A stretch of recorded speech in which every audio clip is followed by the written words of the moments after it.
Mr. President, I'd like to talk a little bit about the economic stimulus package this morning that we're discussing here in the Senate.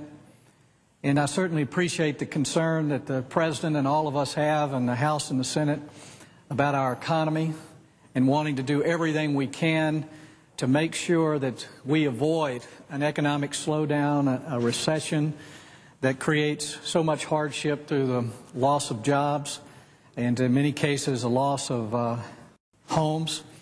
So it is something we definitely need to address. And it's equally important as we look at our economic situation in this country to make sure that we allow economic growth and prosperity to work for more people in this country. And so it's not just about our economic situation as a whole growing, but making sure that everyone can share in that prosperity. It's important, I think, as we look at the best way to stimulate our economy, to keep it growing, to remember that good jobs and a good economy depend on successful companies that make good profits. And in order for that to happen in our country today, we have to create a good business environment. Our goal as a Congress should make sure that America is the best place in the world to do business. And unless we do that, we'll continue to lose ground to countries all over the world, and it's going to be increasingly difficult to sustain long-term economic growth. The world is becoming increasingly competitive. We hear it every day.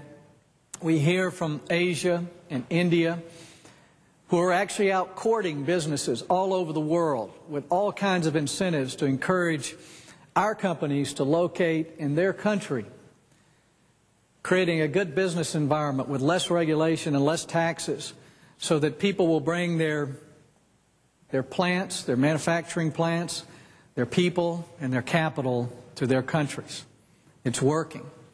Even stodgy old Europe, who we imagine to be a high tax and high regulated network of countries, is changing to be more competitive in the world economy. They've lowered their corporate tax rate to an average of about 25%.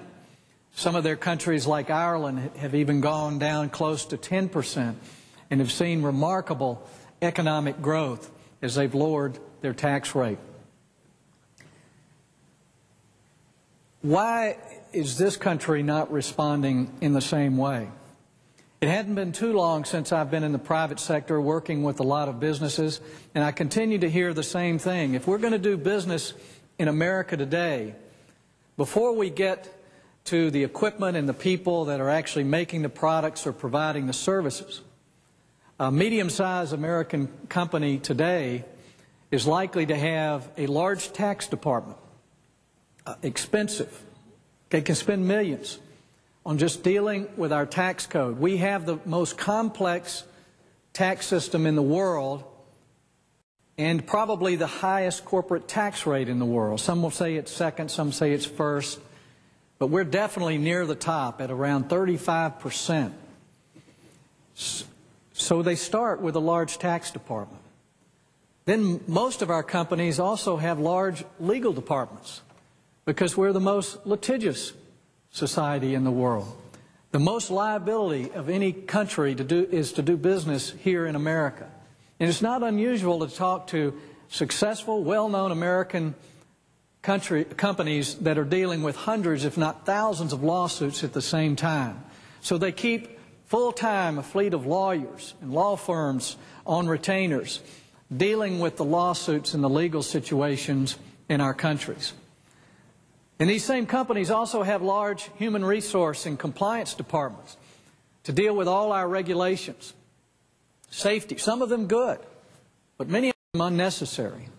And a lot of regulations related to capital and reporting, such as Sarbanes-Oxley, is costing our companies millions of dollars unnecessarily because Congress is unwilling to come in and fix those things that we know are wrong. So a large tax department, a large legal department, a large human resource, compliance and regulatory department before we get to manufacturing and actually making things. we're making it very difficult for our companies to compete. And you add to that the cost of energy in America, which is one of the highest in the world. And that goes back to bad policy as well here in this country. For years, we've known we have large oil reserves and natural gas reserves.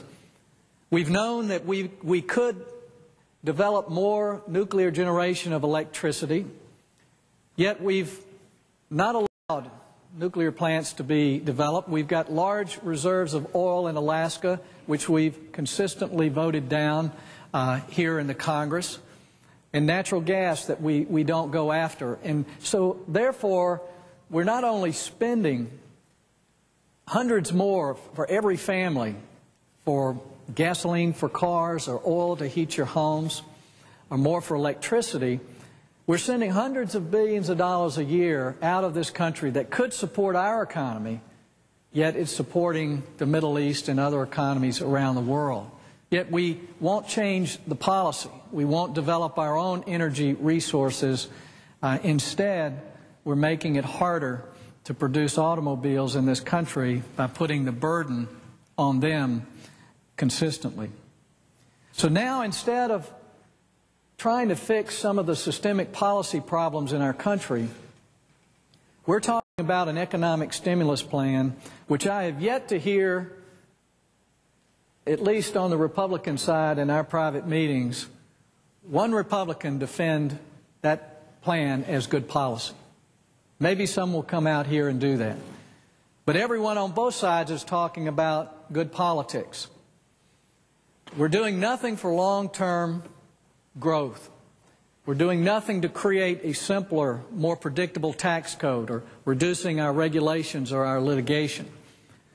But what we're going to do in time for the election is to get a check in the hands of as many people as we can, and we're borrowing it from the future. The debt in this country is growing. We're going to borrow the money to send checks home to Americans. And in 10 years on the present course, bonds for the American government will be rated as junk bonds in the world, because we continue to look at the next election rather than the future of this country. It's very obvious what we could do to develop a long-term, sustained economic growth pattern in this country. If we made the current tax rates permanent, the ones we know stimulated our economy, that would allow companies to plan out past 3 years to build new plants, to buy new capital equipment, to hire new people. But right now, American companies who are trying to do business here in this country do not know what their tax rates are going to be after 2010. In fact, if we do nothing in Congress, they know they'll experience the highest tax increase in history in this country.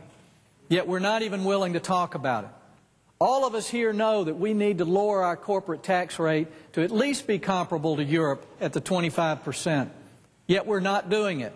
So more of our capital, more of our jobs, more of our businesses will continue to move offshore, and sending people a few $100s to pay down their credit cards around the country is not going to help grow our economy.